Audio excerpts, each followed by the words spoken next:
Hello viewers, इस video में हम बात करने वाले हैं एक्सप्लेनेशन की, जो कि ग्रेजुएशन में या फिर किसी भी बैचलर के एग्ज़ाम में यदि आपसे पूछा जाता है, खास करके इंग्लिश लिटरेचर के क्वेश्चन में, तो आप ज़रूर इस तरह से आंसर कर सकते हैं। तो आज के जो क्वेश्चन में हमने पोएम लिया है वो विलियम वर्ड्सवर्थ की काफ़ी फेमस पोएम है।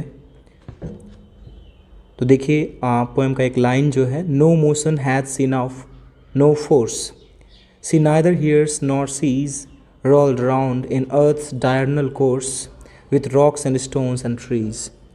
तो ये स्टांजा जो है यहाँ पर दिया गया है, इसको हमें एक्सप्लेन करना है।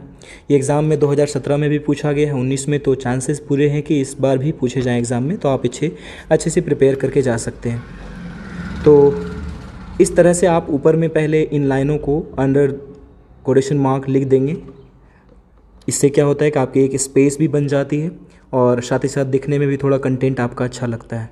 और आप चाहें तो आंसर के बीच बीच में भी इन लाइंस को, किसी एक लाइन को या दो लाइन को आप कोट कर सकते हैं। इससे आंसर की लेंथ भी बनी रहती है और आपका आंसर भी बहुत ही अच्छा दिखता है। तो आइए यहाँ से हमारा आंसर शुरू होता है।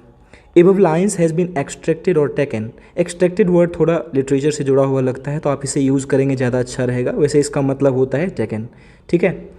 एबव लाइन्स हैव होना चाहिए यहाँ पर, have been taken from a slumber did my spirit seal. ये लाइनें जो है a slumber did my spirit seal से ली गई है। It is a wonderful poem by William Wordsworth.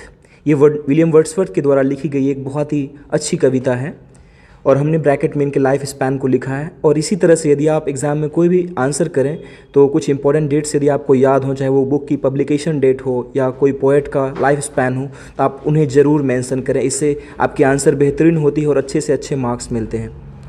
It is one of the best known short poems. और short poems में बहुत ही फेमस ये है slumber did my spirit seal.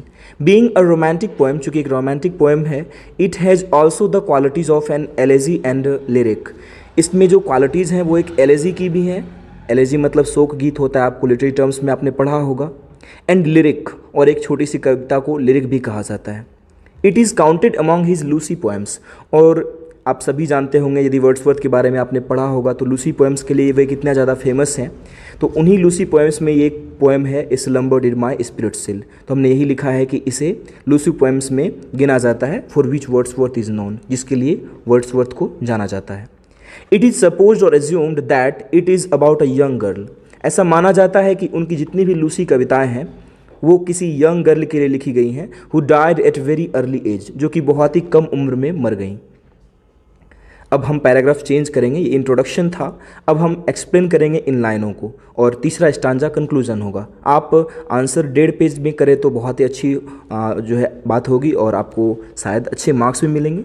4 to 5 marks I think आता है एग्जाम में एक्सप्लेनेशन के लिए, तो इतना कम से कम आपको लिखना होगा। These opening lines of the poem suggest that the girl whom the poet is talking about is no more. तो हमने लिखा है कि जो शुरुआती पंक्तियां हैं लाइन पोएम की, वो बताती हैं कि जिन लड़की के बारे में या जिसके भी बारे में वो बात कर रहे हैं वो अब इस दुनिया में नहीं है, इन दिस मॉर्टल वर्ल्ड, इस मॉर्टल वर्ल्ड में। सी इज़ कम्प्लीटली डाइड, वो पूरी तरह से मर गई हैं। And that is why she is motionless, lifeless and forceless. और यही कारण है कि वो बिल्कुल ही गतिहीन, जीवनहीन और बलहीन है। The speaker has lost his loved one. और जाहिर है कि इसमें उन्होंने अपने लव्ड वन को खोया है, बहुत ही करीबी को खोया है। Although he has never talked clearly about it. हालांकि उन्होंने कभी भी इस चीज़ पर कोई बात नहीं कही कि आखिर में वो बात किसकी कर रहे हैं, लेकिन ये अनुमान ज़रूर लगाया जाता है कि शायद वो जो लूसी रही होंगी बहुत ही ज़्यादा इनके करीब रही होंगी, चाहे वो बेटी हों या बिलविड हों। She is unable to see and hear, ना ही वो देख सकती है ना, neither she can see nor hear, ऐसा कुछ है ना। तो हमने वही लिखा है कि ना ही वो देख सकती हैं और ना ही वो सुन सकती हैं। इट ऑल्सो सजेस्ट्स, यह भी सजेस्ट करता है that it is possible that she is lying dead. ऐसा लगता है मानो कि वो मृत पड़ी हुई हों बिफोर हिम, उनके सामने। Further lines clarifies more things. और आगे की लाइनों से और भी चीज़ें स्पष्ट होती हैं।